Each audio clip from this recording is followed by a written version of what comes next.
பொறாமையினால் நம் ஏற்படும் பிரச்சனைகள் என்ன அப்படின்னா, அதாவது சொல்லலாம் கண் திருஷ்டி, ஓமல், செய்வனை, மந்திரம், தந்திரம், இந்த மாதிரி பொறாமையினால தான் ஏற்படுது. ஆனால் இந்த பொறாமை எதனால் ஏற்படுது அப்படின்னு கேட்டால், நமக்குள்ளே இருக்கிற மிகப்பெரிய ஒரு ஆசை.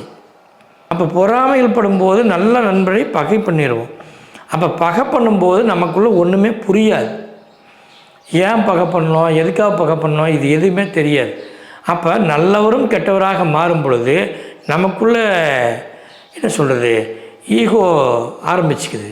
அப்போ ஈகோ அடிப்படையில் தான் நம்ம தேவையில்லை, அவனை எப்படியோ சாகணும், அவன் கெட்டு போகணும், அழிஞ்சு போகணும் அப்படின்னு ரொம்ப பொறாமையில் பேசுகிறது, தேவையில்லாத அவனுக்கு செய்கிறது, தேவையில்ல தப்பான விஷயங்களை உருவாக்குறது, இந்த மாதிரி பல விஷயங்களை உருவாக்கி நம்மளை நாம் நாசமாக்கி கொள்கிறோம் என்பது நமக்கு புரியவில்லை. நல்லா ஒன்று புரிஞ்சுங்க. முதல்ல நமக்குள்ள பொறாமைகளை வளர்த்தாமல், ஆசைகளை வளர்த்தாமல் இருந்தாலே நம் வாழ்க்கை மிகப்பெரிய முன்னேற்றமாக மாறும்.